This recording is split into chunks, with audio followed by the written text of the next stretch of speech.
It's an all running back show today on Locked On Packers. First, it's Josh Jacobs and A.J. Dillon. Josh Jacobs still wants that number one receiver. Then Ahman Green joins me to talk about the Super Bowl, to talk about this new look run game with Josh Jacobs and A.J. Dillon, the comparisons between Jordan Love and Brett Favre, all of that on our last show from Radio Row, New Orleans, Super Bowl 59. Let's do it.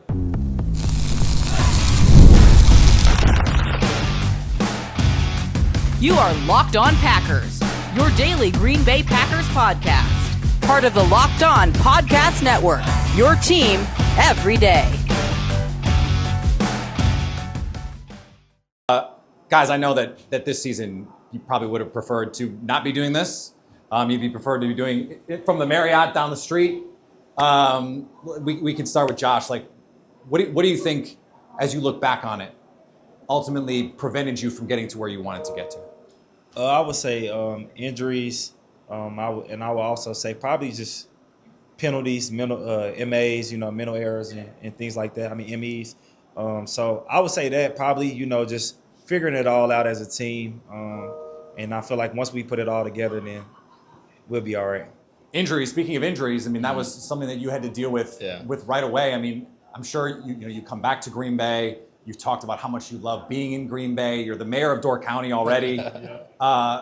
Just mentally, what was it like to have to go through the hey, I'm just not going to be able to play this year? Yeah, no, it was tough. I've been playing football every single year since I was like 6, 7. So, I've just honestly just never really been around it, never sat down. For the first month, I couldn't watch any football. I'm not doing it, but eventually came around. It was good to support my guys, root for them, kind of see it from a fan's perspective. Honestly, it was an interesting way to watch football and relax. I was like, I'm not stressed out today. I'm walking in the facility I'm gonna go watch on the sideline, cheer everybody on, but I ain't getting hit. I'm good, but definitely different. Don't want to do it again. Want to get back out there and be playing next year. So. And did it provide any fresh perspective from you, just of seeing it from a different perspective, seeing someone like this guy go through what the season that they had? I think it did. I think to my point about the fans' perspective, it was interesting to understand where people are coming from. As far as I'm watching them with family, people who don't. Sometimes as athletes, and you expect kind of everybody to understand what you're actually doing and what your job is. So being around people and just you see the stuff on Twitter, it's how the heck did? So it's okay, I get it. From the TV here, you can't really see what that looks like or how fast it's closing, and so I understand. I got a little bit more sympathy for the crazy Twitter. Josh, you were nodding. Yeah, I mean, a lot of people just don't know football, so I agree. I agree with that point 100%. It'd be funny. I'm people want to, put blame on people. I'm do you not know that that's not his gap or that's not the read? The play is not even supposed to go there. So yeah, I'll be man, but all right, whatever. Did you get any calls yesterday from 920 area codes after some of the comments that you made about the number one receiver thing? What was the fallout from that? Nah, man, I didn't get no nothing. Like I said, man, I still stand behind my comments. Like I said, I love the guys that we have. I think that they have a lot of talent, and I would never discredit somebody's ability, especially when I see the type of work that they put in each day. But I also still think that we need a guy that's a veteran in this league. To be able to just elevate everyone, make the room a little better, give little nuggets here and there. But not only that, man, people forget Christian Watson, he's going to be out until maybe week 12, week 13. He's going to come literally at the end of the season. So that is some production that we have to replace, and however they do it, I don't know how they're going to do it if they draft a guy or whatever, but I just think that we do need another guy. One of the things that I've been talking about is this idea of a bucket getter, someone on 3rd and 6, 3rd and 8. What's the play? Mm-hmm. And I don't know what the answer is this year, but if you have, let's just say Devontae Adams, you kind of know, okay, we know what we can get to on 3rd and 6, 3rd and 8. Yeah, I mean, and not even just that. It's when you have a guy that's a veteran, they demand a little bit more attention. That allows everybody else to eat. You know what I'm saying? They be able to, produce off of it. So I think it just helps everybody, honestly. And I'm at a place, man, where all I care about is winning. I'm not like, I don't know how long I have left, in this game, and I don't never take it for granted. So for me, I'm just trying to be able to say before it's all said and done that I got to put one of them rings up. I got to hold the Lombardi up, and that's really my only goal and focus. AJ, you got to see what the offense was like with Coach LaFleur and a bona fide number one with Davante Adams. You had great ancillary pieces, the compliments that they had. Is there a way to sort of meld those two where you don't have to you don't need to get 180 targets to someone like Davante Adams, and still, Jaden Reed can get his. Yeah. You guys can still get what you need. Yeah, I mean, kind of like what Josh was saying about taking some of that attention. I remember we had your 3rd and 6, 3rd and 8 play. Yeah, we're going to take more times than not. But also, when he was here, he could be lined up, and you think about guys like Allen Lazard and other guys on our team, like Malik Tate, people who were on the Packers at that time, and they're having these 100-yard games and scoring 2 multiple touchdowns. Why? Obviously, because Tate's in there trying to help him out and coach him up as well. But also, you got 2 guys over here. You got the safety already taking 2 steps that way, and so then you get guys in one-on-one matchups where, right now that's not really necessarily the case, and so. I think it doesn't necessarily have to be Davante Adams or anything like that, but what Josh is saying, I definitely understand it can help the team out for sure. I want to know where you are physically and what your expectations are this offseason, because decisions have to be made here. Yeah. So, hey man, it's a business, it's a league. I respect all that. I got great agents, so they'll take care of where I'm playing, how long I'm playing, all that stuff. But I'm feeling great, man. I'm working out right now in Florida, feeling good, getting some sun, missed the snow this week. And I'm excited. Year 6 is going to be a fun one, and I'm locked and loaded. No more sitting watching from the couch. Brian Gutekunst said we want to ramp the urgency up to try and go win a Super Bowl. So what do you guys need, aside from if you can make an addition here or there? Yeah. What can you do internally, whether it's attitude? I heard Matt LaFleur talking about Jordan wanting to be a more vocal leader. You talked about wanting to be a more vocal leader. We had Evan Williams on the show. He talked about wanting to be a more vocal leader. Yeah. How do you find that next gear for you guys? I think that, we have the youngest team in the NFL, and I just think that it's time for everybody to take that next step. And whatever that looks like, for them personally, I feel like they only can answer that. But I think everybody needs to improve, myself included, from the top down. And that's the only way, that obviously we felt like we was pretty good this year, but we weren't good enough. So as long as everybody come in with the mindset to be able to want to improve and, take that next step, I think we'll be okay. And obviously it's Super Bowl Sunday, and everyone knows you can't have football without wings. You can't have wings without bounty. This is my wing, man, AJ Dillon. Yes, sir. Look at the threads. Check it out. Really nice jackets. I'm keeping this too, by the way. But yeah, man, it's been fun. Awesome. Can we spike? All right, we'll get to Ahman Green in just a second here on Locked On Packers. Today's episode brought to you by our friends at Betterhelp. What do you want your 2025 story to be? Every January brings a new chapter. 365 blank pages waiting for you to fill.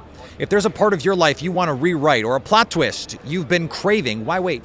Life isn't about fleeting resolutions. It's about taking control and becoming the author of your own story. Think of therapy as your personal editor, helping you craft the life you deserve. It's not just for crisis situations. Therapy can help you develop healthier coping strategies, improve your relationships, and empower you to be the best version of yourself, whether you're facing a challenge or just looking for personal growth. Therapy is a powerful tool to help guide your journey. Whether it's learning how to set boundaries or tackling stress in new ways, therapy can help you develop skills for a better tomorrow. Even if you've never tried therapy, the benefits are clear. Finding someone to talk to and gaining fresh perspectives can make all the difference in how you navigate life's ups and downs. Write your story with BetterHelp. Visit BetterHelp.com/LockedOn to get 10% off your first month. That's BetterHelp, HELP.com/LockedOn. We're here, New Orleans, Super Bowl 59. I almost forgot the letters. I know.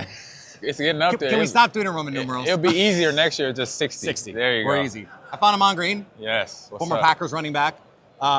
back on Locked On Packers, which I appreciate. Yes, yeah. This is where the Packers want it to be this year.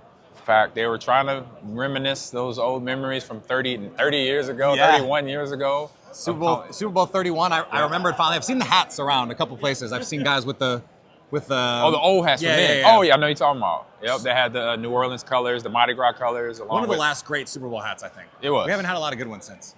I haven't got into the hats. I'm more of a T-shirt guy. Okay. Yeah, so. Well, the logos haven't been very good either. 31 was one of the last. Well, they make it. It's easy. It's just the Roman numerals. I know, but they have the design. Like I just thought that was the 31 was such a great design. Yeah, it was. They the got, last 10 years they've been got the taste of the city. With Mardi Gras touch. They're mailing it in a little bit. And the colors of Mardi Gras and all that. So yeah. I thought that was pretty good. You like New Orleans as a city? Yes, my dad's from here. God rest his soul, but I got gumbo and jambalaya all in my life. So when people are like, "Man, you want to go?" I say, "I grew up eating it, so I know where the best was." So it's just reaching out to family that's here. So I know the city really, really well. I've been here visiting a lot for either football or for family. So love New Orleans, and I love the weather right now. It's actually warmer than Texas where I'm living right now. How do you eat all that food and still look like this? Like that's crazy. Well, I work out. I live to eat and to work out. Yeah. And obviously burn calories because when you're walking and talking, you forget to eat. Yeah. You're coming out of a conversation, you got to jump in another conversation. So I think yesterday, I didn't eat till about 8 o'clock because we left here, my crew and I, and before that, I had a bag of peanuts and a bag of Sun Chips and water. Okay. But that was more than my camera guy. So that's all your macros in the two. Exactly. So there you go. That's why I'm nice and felt over here. So. Okay. So back to the Packers. Yes. What do you think held them back this year from getting to where they wanted to get to?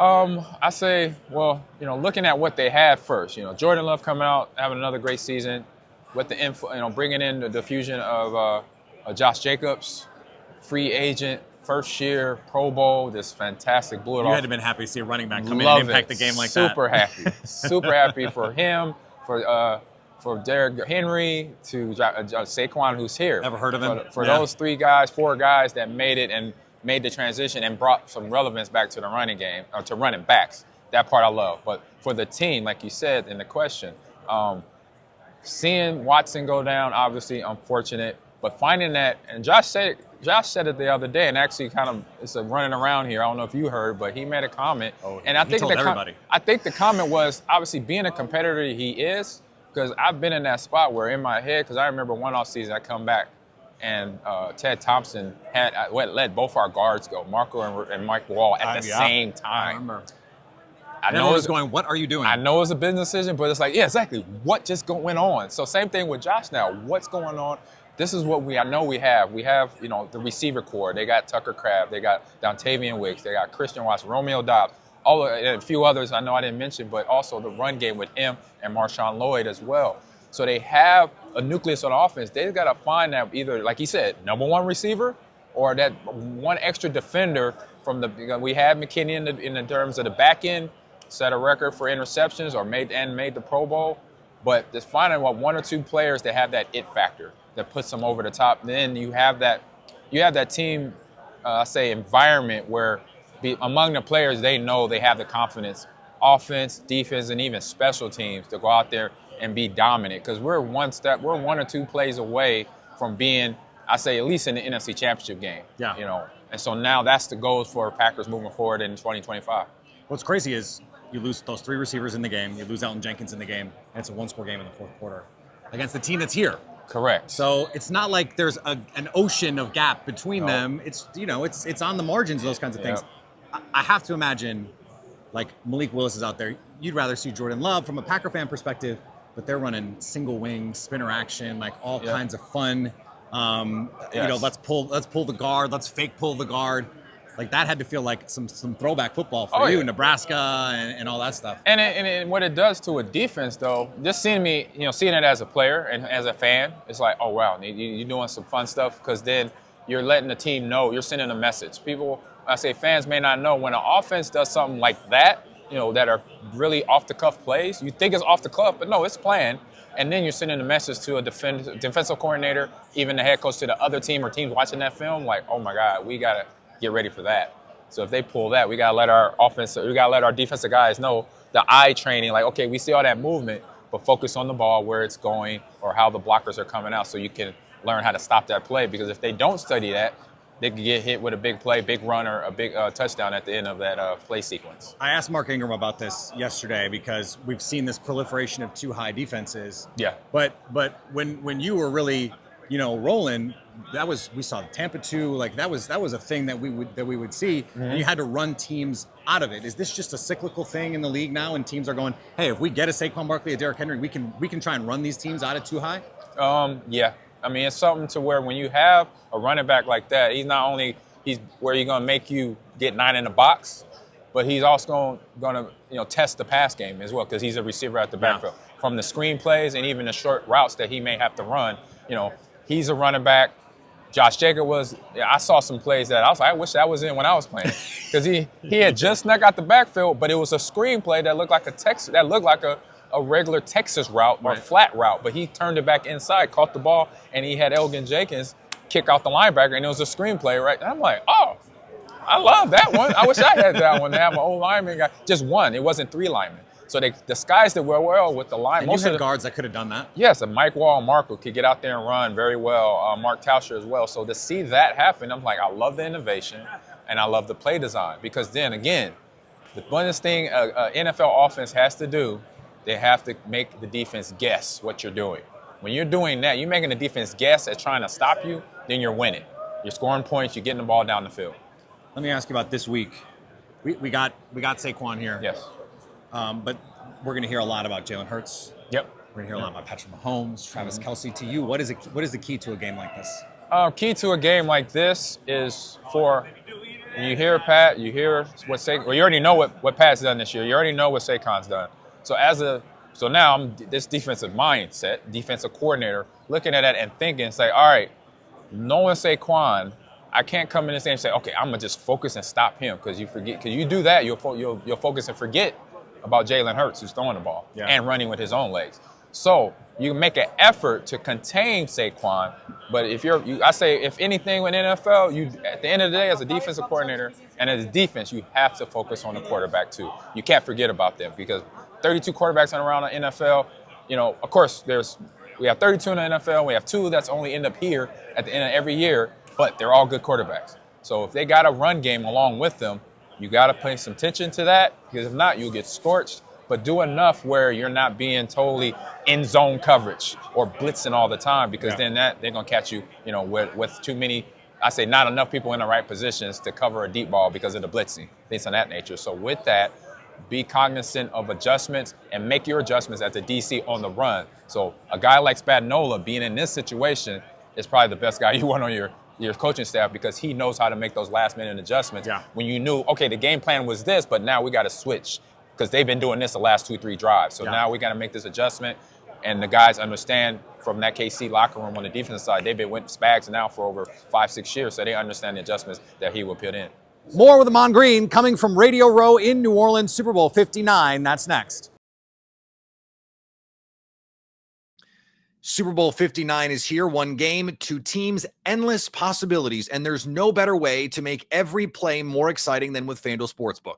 Whether it's predicting the first touchdown, calling the MVP, or even betting on the coin toss, FanDuel makes it easy to get in on the action. With live betting all game long, you can adjust your bets as the game unfolds and feel the thrill from kickoff to the final whistle. The live betting feature lets you stay involved no matter what happens on the field, and the app is super easy to navigate. Plus, knowing that you can place a $5 bet and potentially win $200 in Super Bowl bets, that's icing on the cake. And the $5, you could go to the point spread on the Super Bowl. FanDuel has it close right now. Chiefs slightly favored. Kansas City laying 1.5 against Philadelphia this Sunday. Download the app or head to FanDuel.com to get started. Bet just $5, and if you win, you'll score $200 in bonus bets. That's FanDuel.com. Bet with FanDuel, official partner of Super Bowl 59. The big game is almost here, and there's no better way to make it even more exciting than with PrizePicks, the best place for daily fantasy sports. With over 10 million members and billions in winnings awarded, PrizePicks makes it fun and simple to get in on the action. Here's how it works. You pick more or less on at least 2 player projections, and if you're right, you can win up to 1,000 times your money. PrizePicks even has a free pick for the big game. Patrick Mahomes only needs to throw for 1 yard to get it. Pair that with one correct pick and you're cashing out. Plus, promo tab, check it out. Tail the super sweet milli winners, big game lineups. If you tail a lineup that goes 3 for 3, you can win a split of $1 million in promo funds. Download the app today and use code LOCKEDONNFL to get $50 instantly after you play your first $5 lineup. That's code LOCKEDONNFL for $50 instantly after you play your first $5 lineup. PrizePicks. Run your game. So, the Jordan Love, especially this season early in the year, I think more than we had seen last year, we started to get comparisons to the guy you played with. Yeah. Not Aaron Rodgers, but Brett Favre. Correct. Do you see some of that? I see it in, like, from all three of them. I played with two of them, and now that Jordan has his opportunity, 4 years on the shelf, which was great, because I think any first-round quarterback, or any quarterback worth their weight in gold, they get that 3 to 4 years to mature and really watch another quarterback do it. Then they could come in a little bit more confident, a little bit more expertise up here, because they can see the mistakes they made in front of them. Okay, I see what happened, and either make their own mistakes, but then also learn from that. Then they could come in and be a little bit more efficient and be more, this pick was worth it, and not be a waste of a pick because you threw them in there with the dogs year one with coming from college football. You can't do that for an NFL quarterback. Trust me. Especially coming from Utah State. Yes, these defensive coordinators, the linebackers, the DBs, it's their job to slow down quarterbacks. So don't throw a first-round draft pick in there year one. Please don't do that. Any NFL team can take my advice right now. Do not do that to your first-round quarterback, second round, or even seventh round. Don't do that to them. Give them 2 to 3 years to sit on the shelf, because that's a maturity rate to where when they come in, they're a little bit more confident and a little bit more better in reading the coverages. Yeah. Because you'll see like the coverage that Josh Allen had on that last play in the Kansas City AFC Championship game, you couldn't tell if that was zone, man, or press. Spags was in his bag on that. Exactly. And so when you see that, that should let you know. That's a signal of you got to have experience. And Josh Allen, we know, very experienced. MVP candidate every year since he's been in the NFL, but still had an issue trying to read that ball. And still was almost one catch away, because Kincaid just missed it, I think. That's who went for the ball. He just missed it. Caught it. He should have caught it, But in terms of defenses and offenses and the quarterback, just make sure, look, you got to even focus.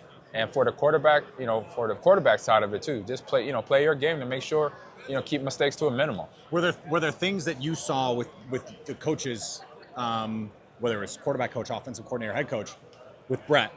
Because we know Brett, he thought he could make every throw, and Jordan thinks Jordan thinks he can make every throw, and sometimes I want to be like, Jordan, can you just take off, or can you just take the easy play? Because he knows he can make every throw. He tries. So obviously, no one was able to fully get Brett to chill out. Even Mike Homer couldn't do that. Trust me, he tried plenty of times. But so what was the approach of, aside from the famous no more rocket balls, but what did you see the coaches trying to be like, hey Brett, can we just It's getting him to understand, okay, I know you're phenomenal, you have a great arm, but we don't need it right now. Yeah. This is what we need for the moment. And getting young quarterbacks, now if you get them young, you get that in Jordan's head now, then it's not a problem later when he's older, when he's been proven, 3-time MVP and all that stuff. It's a little bit like, you can't tell me nothing, right? Exactly. It was a little bit of that going on, right, with Brett and Mike Holmgren, because that's where most of his time was spent. So when you have that interaction when they're younger, then the kid is like, oh, okay. So I got to listen right now, because if I don't listen, I'm going to realize I might be out of the position because I'm throwing balls early. The only thing I noticed from a critique of watching 2-3 great quarterbacks, because I also played with Warren Moon when I was a rookie in Seattle. Mm-hmm. So watching 3 great quarterbacks and seeing Jordan, the one thing I see him that he needs to work on, it's not a bad trait, but it's coming a go-to trait, because when he hits pressure, he starts throwing off his back foot. And we know back foot throws, accuracy is off, and the torque or the power of the throw is down. So that ball is not going to it's going to fly or it's going to go short. Usually, It's going to sail one way or the other, high and you don't want to, or if not, out of bounds. So just work on him that back foot throw, because that can be a dangerous throw. Just work on it and watch that when he's in the game, because I've seen teams early in the season, really, really Philly game, the first game of the regular season, the interception in that game that lost him the game, he was on his back foot. And then 2 games after that, I think it happened again, but they won. So just be mindful of that, Mr. Love out there, if you're watching this. So, Let's talk about your show. yes. And what you're here at the Super Bowl trying to talk about. All right. Shoot. Let me get ready for all this. So right now, what I'm wearing right here, Ahman Green's Gaming Lounge podcast I've been doing for about. Can I get one? You have 200. a couple extra? Yes, I could get some to you. So we're coming up on episode 249. We're almost 250, 30 something in there. Let's go. And I've been doing it, so it's my gaming passion. Yeah. So I'm a gamer. Yeah. There are a lot of athletes here that I already interviewed that are, A ton of them, yeah. Madden, 2K, Call of Duty, FC Soccer, which used to be FIFA, Mario Kart, Super Mario Brothers, Party, all that stuff. So I play those games, and I admit it. And that's why I have this show. And so with Alumni Media Network, what I'm doing is I'm a co-founder with Gus Farrat and Craig Richardson. And so I'm basically in charge of getting guys that are former players like myself that just came, and it just not just football. It's we just partnered with the NFL Wives Association. We just partnered with the U.S. Olympic Committee, and also a women's football alliance, women's football alliance. So we're bringing in all athletes from all backgrounds and inviting them to play in a casual esports league for athletes that are gamers, former athletes that are gamers. If you want to come in, join us. We're going to be tomorrow from 12 to 8 at the Sheraton Hotel here in the French Quarter of 500 Canal Street. From 12 to 8, I'm going to be commentating, and I think we're playing Mario Kart and a little bit of Smash Brothers, because we couldn't get the Wi-Fi, the internet connection was the cost. Let's say, be honest, true disclosure, the price was too much for the bandwidth to play Madden. So we was like, you know what, we just play Mario Kart. Let's do it. Let's do it on Nintendo Switch. So we'll do that, have some fun. But you get in the league, you register, and you can compete from now until November. Where we'll have we're still working out the details. We're gonna have a fun in-person championship somewhere in Vegas in November for this league. So if you know former athletes out there, football, baseball, basketball, WNBA players, Olympic track athletes that are not doing it no more, maybe they went to pickleball. Before they go to pickleball full bore, jump in my league, register, and then you can have a good time. We build community. We're gonna have a lot of athletes have their foundations. So you can win money towards that. And we're going to have community nights where we'll have, hey, what's an athlete you may want to play in Street Fighter or something? Well, Jermichael Finley's right there. So how about Jermichael Finley? There you go. I got to get him in I wouldn't want to play him in Street Fighter in real life. No. Only at the arcade game. He's a unit. Yeah. He still looks good. So look at him. He dwarfs Marshall Newhouse. Marshall Newhouse, 300 pounds. Yeah. Played offensive tackle. I played with both of them. Yeah. When I came back in 2009, he was my locker mate, actually. Really? Jermichael. And he's a character. What was he like as a rookie? We just talked to him. Was he a rookie that year? It was 2009. Was that his rookie year? I think so. Yeah, 2009. He was rookie. He was, I'll say, eclectic. Eclectic? He was like, because he had Look at what he's wearing. He's eclectic. So between his fingernails, which I had a couple of teammates do that in college, start painting their fingernails different colors. I was cool with that. Caleb Williams? Yep. It was just some of the way he answered questions. I was just like, I've been to broadcasting boot camp a few times, and we got to work on some things there, buddy, on your delivery. So, well, he was great with us. He's great now at it. No, yeah, he's great now. He came a long way from his rookie season. That's what I said. That was 2009. Yeah. And then now it's 2024, 2025. Jeez, that was 15 plus years ago. Yeah, and I would tell that to his face, and he would probably laugh at me. He was like, "AG, why you didn't tell me?" I was like, "You." For one, I had to get to meetings, man. I was going to help you out, but I couldn't just jump in the conversation. So. I appreciate it, Mom. Yeah, thank you, Peter. Thanks to AJ Dillon, Josh Jacobs, Ahman Green, all the great Packers running backs for joining me on the show today. We have so much more from Radio Row that I'm going to bring to you in the coming days, in the coming weeks. This is just what we had to give to you today. Thursday was a crazy day here on Radio Row. So a lot. I got Jermichael Finley. I got Kyle Rudolph. I got Adam Rank from the social medias. You guys know who Adam Rank is. So a lot more to come here on Locked On Packers. Follow me on all the social medias, Peter_Bukowski, all that good stuff. Subscribe to the podcast, iTunes, Spotify, wherever you find podcasts, of course on YouTube as well, so you can stay Locked On Packers.